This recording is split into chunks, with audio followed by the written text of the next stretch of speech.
ICICI Prudential Dividend Yield Equity Fund. NFO opened until the 9th of May. The scheme will invest in dividend yielding stocks, as the name rightfully displays. Now, what are your expectations from this fund? Given the market that we're in, do you find it interesting? No, the expectation is that this will be a portfolio of stable businesses, because dividend paying companies tend to be one. And generally, these companies also tend to be little less volatile, more stable with their stock prices. So that will be the expectation. Of course, this is not a closed-end fund. This is an open-end fund, and there are plenty of options and credible history. And this is a strategy. All the funds, about 6-7 funds, which pursue invest, carrying a portfolio of dividend-yielding funds, they have not had a good time, and the market is cyclical. So I hope that good times in the medium term. When I'm looking at next 1 or 2, 3 years, I expect a good time ahead for such funds. Well, we do have quite a few dividend yield funds in the market already, Dhirendra. What is the advantage of investing in a dividend yield fund right now, as opposed to just picking an equity diversified fund? No, actually, the dividend yield fund tend to be a diversified fund. I would not say that dividend yield fund is not going to be is going to be less diversified fund, or is going to be concentrated fund. And it is not a thematic fund. Yes, it is a strategy. And in that sense, I would say that it is not a constraint on dividend yield, on diversification.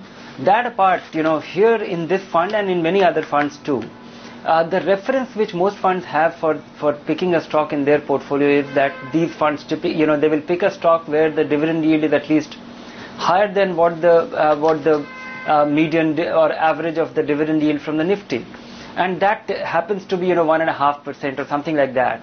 So basically, this dividend yield funds portfolio happens to be enabling factor, but that is not the determining factor. That is more of a reference, that is more of a benchmark, that they will be investing in companies which have dividend yield, but they won't necessarily be investing in companies which have very high dividend yield.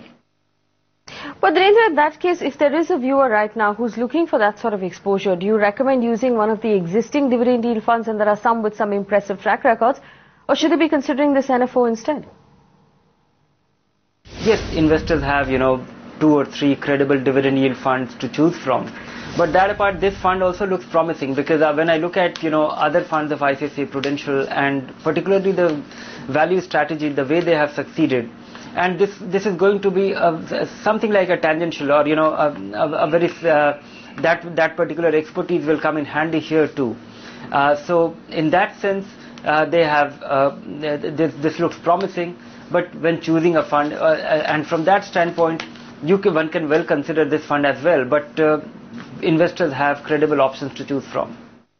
All right, let's take a few questions from our viewers. Dev has written in. He wants to invest a lump sum amount of 2.5 lakh rupees in a short-term fund, and then start an STP, which is a systematic transaction plan, into a mid-cap fund. He wants you to tell him whether that idea makes sense and where he should invest that money. He's currently putting about 5,000 rupees a month in the HDFC top 200, given him returns of 15% over the last 2 months. What should he do to diversify his portfolio? Dhirendra? I really wonder that, if you are doing one SIP, why you want to choose another fund, and which must be a mid-cap fund. It's a good idea to be making your investment in a short-term fund or a liquid fund, and then doing an STP, because then you eliminate the possibility of catching a market peak, or at least reduce your own anxiety. If I have to choose, 1 or 2 diversified equity funds for you, I would be doing, ICICI Prudential Dynamic Fund, or, Quantum Long-Term Bond Fund, Long-Term Equity Fund, and invest in their respective liquid fund or short-term bond fund, and move your money from there. And you will be faced with one more option, one more decision. You have 2.5 lakh rupees. Over what period you move this money into equity? I would say that 1 year period is good enough. Split your money into 1.25 lakh rupees and invest in Quantum Long-Term Liquid Fund, or Quantum's Liquid Fund, and move that money, 10,000 rupees a month, into the equity fund. Likewise for ICICI Prudential Dynamic Fund as well. All right, let's take another question. Shailendra has written in. Now, he wants to know, first of all, if infrastructure bonds are tax deductible this year, which they're not, unfortunately. He also wants you to give him 2 SIPs as suggestions. Now, he wants to put away 10,000 rupees every month, and he wants to build a corpus of 5 lakh rupees in 3 years. That might be a bit of a tall ask, Dhirendra, from any equity fund. First of all, obviously, infrastructure bonds are no longer tax deductible. What else can he use instead? Infrastructure funds no longer get you the tax benefit as they used to do 2 years back. It was abolished 2 years back in the budget.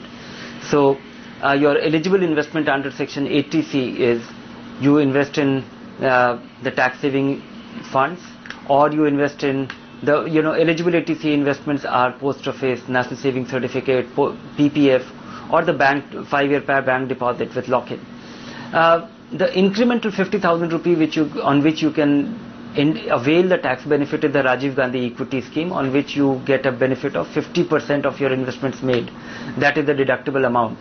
So if you invest 50,000 rupee in Rajiv Gandhi equity scheme, you will be able to deduct 25,000 rupees from your total income for computing taxes.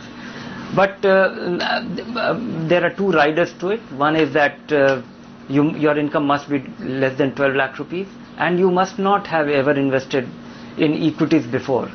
So if these 2 things are in place, then you are an eligible investor, and this you can avail for only 3 years.